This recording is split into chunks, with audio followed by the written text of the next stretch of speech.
Welcome back. Today we're going to do my antacid. This fly is for sure our #1 selling terrestrial we've ever had in history. This because it fishes. This thing is it's super simple to tie like a lot of my flies. But man, you want this fly. You can fish it through a lot of stuff. You can see here it's a size. We're going to do a size 12. I don't usually go much below a 16 in this. I mean, I fish the 12 as often as I can, but there's a lot of things that go into this fly that make it unique. The first thing is you see the bottom, there's 3 tones. I think that the reason that fish eat royal wolves is they eat them or royal anything on the surface is I think they eat them for ants, because I think they see that, peacock, red peacock. And so when I built this fly, I just kept looking at most of the flies, and they were 2 bumps, and ants are pretty distinctly, until you get the little tiny jobs. I mean, look at the big ones. They got 3 different segments to their body. And so I tried to get that. I tried to make it an accentuated abdomen, so it had, especially for our my favorite thing in this whole river, even above the salmon flies and all that stuff, and back when I lived in Michigan, it's kind of the same thing. But when you get the flight ants, it's in another realm of crazy eat, and it's in another realm of positive eat. When they see those things, man, they're just on them, and they don't get off until they're all gone. And so when I did this, when I tried to do the bigger hind end, so I had that, I put something a little bit different and I'm not even sure why I did it. I saw these bugs. I know why I did it, but I don't know why I did the color. But when I would see them falling from the air, you could see them, and that's how we know they're out, is because they hatch in the sagebrush way away, and then they recolonize. That's what they're doing. They're moving to change location. So you can see this reflection just forever up in the sky, right? And you see them coming in, and it's usually in the afternoon. They kind of bomb you, and they just start falling from the sky. And I just think they're crap flyers. They just all of a sudden fall, right? But you'd see that reflection. So I did it. I put that in the underwing, and then it's just straightforward. Then it's just dubbing. Flash, dubbing, wing, dubbing, legs, period. And so, the rubber legs, a little bit optional. I like to have them in there. They're when they get on the water, they're just like any terrestrial. They are just totally helpless, right? And that's part of their appeal, is that they're trying to get to shore. They can't fly off the water, so they just keep digging for, swimming to shore. So the rubber legs, that's pretty good. I'm going to do this on a size 12. This is the BL 900 black. This is the first hook I did. This is the first barbless hook I ever used, and I started using it on my brown drakes back in Michigan. And it has such a positive set. It hooks so well, and I started doing that on the antacid as well. Whatever hook. I like the gap of this thing. I like the wider gap. Whatever you like, though. As far as dubbing goes, you can do this. I'm going to use superfine. I'm going to do mahogany brown for the center and cinnamon for the end. We do it black and purple, black and red. We do it brown, cinnamon brown, cinnamon brown, cinnamon. We do a bunch of them. Just wing it. But I use superfine on it. It's pretty straightforward. There's nothing too technical about that stuff. I'm going to use some short fine deer hair. I'm going to use Comparadon hair on this one. Again, you can change the color of the wing. I like a light wing on it. I like this lighter gray wing. The wing is very gray on a little bit of amber sometimes to them, but it sticks. I can see it. It's a visual thing. The flash. We went a long time without being able to get this. This is halo braid. This stuff here, we used to get it. I can't remember the name of the company who did it, and it was wider. It was just a little bit wider, and it's just a blend. It's a flat braid. We couldn't get it forever, and so we switched over, and we just started using holographic flash blue. Just kind of whatever, Fire Tiger, whatever one you liked, just the Goldie type. But it's just a flash thing. It doesn't have to be a bunch. It's from underneath, and it's just a little. And the idea of it is that it's a reflective value to the wing. That's what the whole idea of it was. But how I came up with that particular one, I don't know. But it's just a little bit of reflection when the sun's hitting it. And then we use small centipede legs, and whatever color. I'm going to use this orangey colored one. Pretty simple. So, onward. Oh, and I'm going to use 12-aught Semperfli brown thread. Yep, a little bit of glue, wax here to get him going. So, on this fly, you should be able to gauge this, but if you look at it, it has, you can kind of, I mean, when I say gauge it, you can just kind of do it, wing it your way, but you just remember you want to have 3 real distinct bulbs under there for the body. So you can see that there's 3 of them underneath here. I like this back abdomen one. I started, so I like to have a smaller one up front. And I like those 2. The middle one, because you're going to add legs and stuff, I just have, the front 2 are kind of close to the same size, but the back one is going to be bigger. And I'm going to, this is one, I'm always talking about using the gouge. Well, there's no barb on this hook, so it wouldn't matter, but using that. This one I start a little bit further back, because if you look at their hind end, it's got a little point to it. So I'm going to start this one back just a little bit, and I'm going to build this back abdomen, and it's frequently, it's an egg sac, and it's an abdomen, and all in one, and it's pretty fat. And so I'm going to build this one. I'm going to use the cinnamon caddis on this stuff right here. And so when I build this, I've seen guys that can do it. I did a show once with Mike Lawson, and he built an abdomen much faster than I did, and it wasn't loose. He's a superstar tire, but he did his much faster by, he does his dubbing a little different.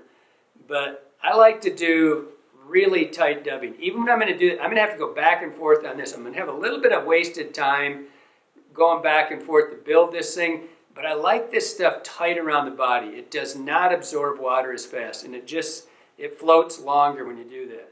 But I'm going to start back here just a little bit on the bend, come forward, and now look forward, and you know you got to have 3 more bumps right here. And so just kind of gauge it, and then you're just going to have to start building.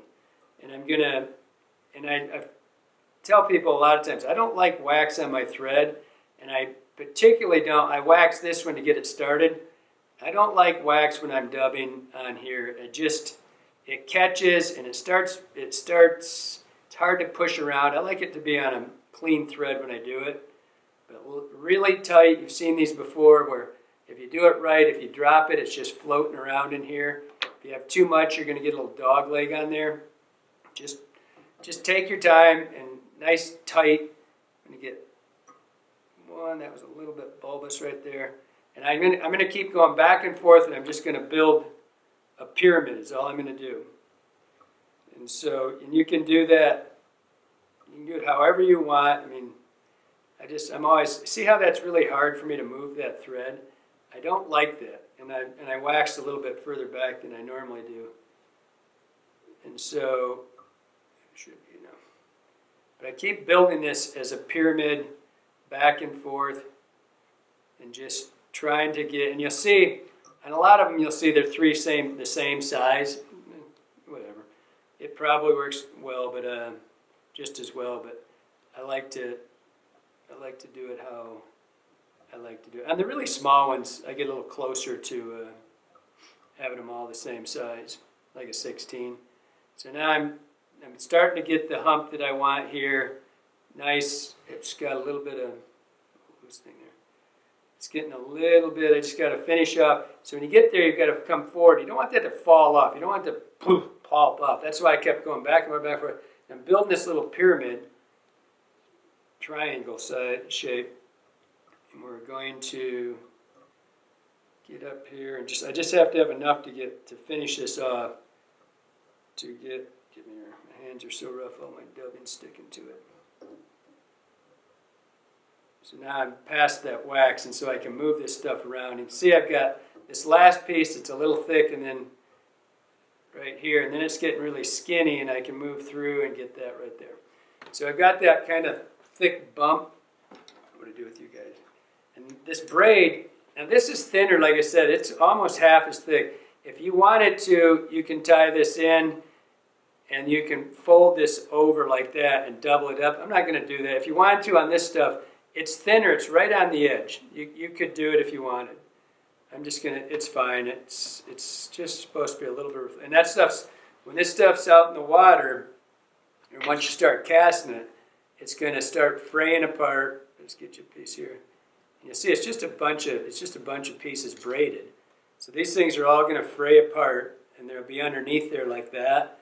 I mean, you can see it's going to break apart, and it'll be really reflective. It won't be one giant gob of that stuff after that. So cut that off just a little bit past the abdomen. You want it to a little bit so that when it is frayed out, that there's reflective value underneath everything. And so now we're going to go for the tone. I grabbed, this is rusty brown. It's kind of reddish colored on this one. I like it to be a little browner. It's not, I'm not going to go grab more dubbing just to do it, but I like it to be a little bit more in that. What do I do with it? I like this a little bit more mahogany brown on it. That's just personal, but this is just fine. Wing it. This might be, if this thing works great, next time I use it, I'll say this is the only stuff I use. It's just, but what I'm really looking for here, and it's not so much color, is that it's that really aggressive break in the color. So I go from one color to another color. So when you look up at it, it's giving you that vision that it's like boom, the body's segmented really hard, because that's how they look when you're looking up at them. And so any color, like I said, we do that one in black and purple. I'll tell you what, there's no purple in those things. So here we go. We're going to get this nice little buff. And I always go underneath and take a peek. And it's a little bit, to me right now it looks good, but when I flipped it upside down from the top, I thought that it looked pretty good. I just needs just a little bit more in front here. And just try to keep getting, your tendency will be to rush to say, I just want to get to the front of this thing.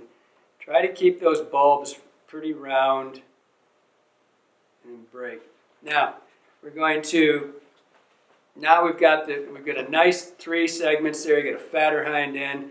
Now we're going to go back with the same color. Got to put the wing in, and I want you to make sure when you look at this that you've got enough room to get a nice clean bulb up here, but you're going to have to tie in right between these two. So just right now, make sure you've got room for it. It's nice. It's got nice and clean, but excuse me. Make sure it's there. So we're just going to take a little bit of wing here. This is short fine comparadun here. You don't have to have a giant wing on this, but if it's too big, it's not going to hurt anything. This is flotation, man. This really, if it's too big, it's not going to put the fish off. But don't skimp on this wing. It doesn't have to be, to hold up a stonefly, but definitely make it so you can see it.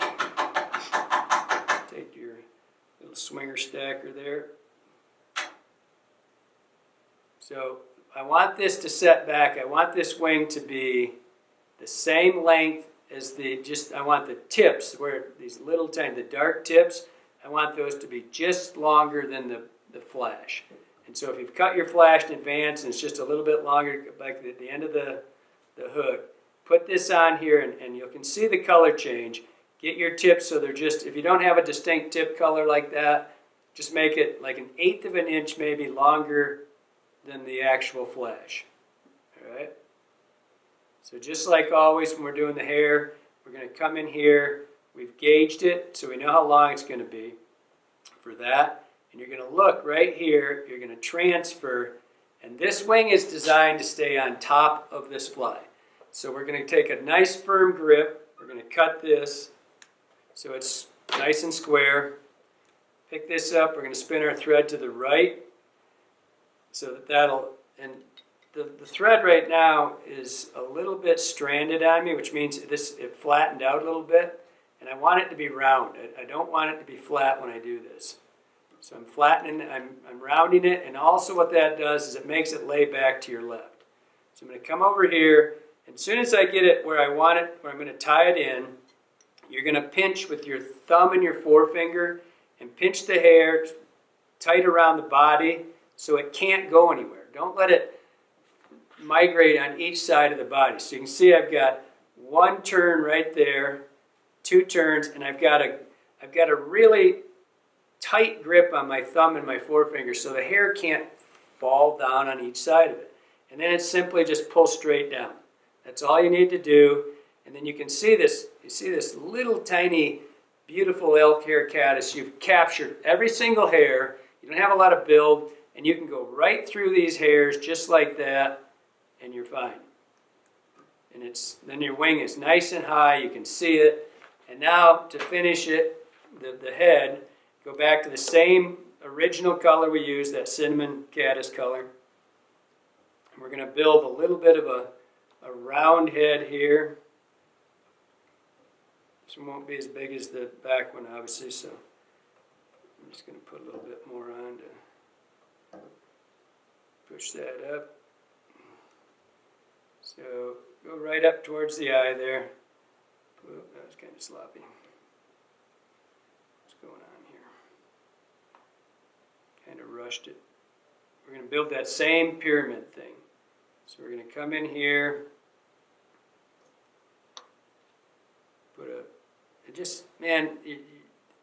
people really like to rush this. The difference in the end of these flies, if you take your time and put your dubbing on tighter, maybe you waste a whole minute or two, big deal. But your fly will float longer, it'll stay together longer. If you do it right and do your segments right, it'll last longer, it'll fish better. So take your time. And this one, if you want this one, I like it just a little bit bigger than the middle one. Just fell off there, I don't like that. Beautiful. Okay, it's just slightly, when you look from the bottom, it's just slightly, I don't know if you can see it at that angle, slightly bigger. Now we're going to take a pair of these centipede legs. These things are the speckled orange, the small ones. Pull them out of here. I do them rather long actually. Man, it's just nothing worse. I fold them over like this and just cut them. There's nothing worse than doing these. Leave them long. You're going to cut them anyway, but they look terrible if they're really short. So I'm going to have when I do this, I'm going to have two legs. I set them right on top, right? So I've got two legs on the top of the body, and they're just kind of hanging out there. I don't have any pressure on these things at all. So I've got two turns, and I can pick them up and I can adjust them. I can do whatever I want, right? Two turns. If you only have one turn, you can start manipulating them, and they'll fall off the back of your thread. So all I'm trying to do is get them both on the side, right even to the side of the body. If you pull your rubber like that and you stretch it, it'll get thinner obviously underneath your thread, and so you can adjust it, and then it'll go back and it'll kind of lock in. So I have two. Now I'm going to go right in front of it and do nothing more than just tighten it down. If something's wrong, fix it right now. Just see it. But I like them kind of going crazy. I don't want them just like necessarily just perfect. If you want it, if you get in there and you say, man, I wish like this leg right here, you want a little bit further back, you can go ahead and just push it with your thread. Just don't use tight thread. So now we're going to come in here and just 3 turns or so. Finish that off. Done. So now we get a final shot. Because I never once went in and just reefed on that rubber. Remember, it's just a little tiny. It doesn't matter what you're using, rubber, or if you're using any of the other ones, Spanplex, any of that stuff. You don't reef on this stuff. You put your 2 turns, go in front of it, pull it, and you're done. And it'll just lock them in. Because there's not that much to it. So now I'm going to come in here. So I've got a perfect set. I can go in here and I can just say, okay, do this slowly. Don't go in and go chop. Because man, if you get one short leg, it just looks awful. And so now I like to come in here and I grab these legs, you can see right here, and I'm going to come in, I'm going to make them just about the length of the tips of the hair. right? And then I'm looking at it, okay, I like the front ones to be slightly shorter than the back ones, that's just me. Again, let it fly, it's your fly, let it do whatever you want. I like the front ones just a little bit shorter than the back ones, but I just always go in with little cuts. I look at it and go, yep, that's where I want it. You sure? I cut it a little short. Better to do it 2 or 3 times and have it right. And so now I've got the legs sitting nicely. Everything's where it belongs. From underneath, double check that you don't have a hair here or there. Just go in and snip it off. No big deal.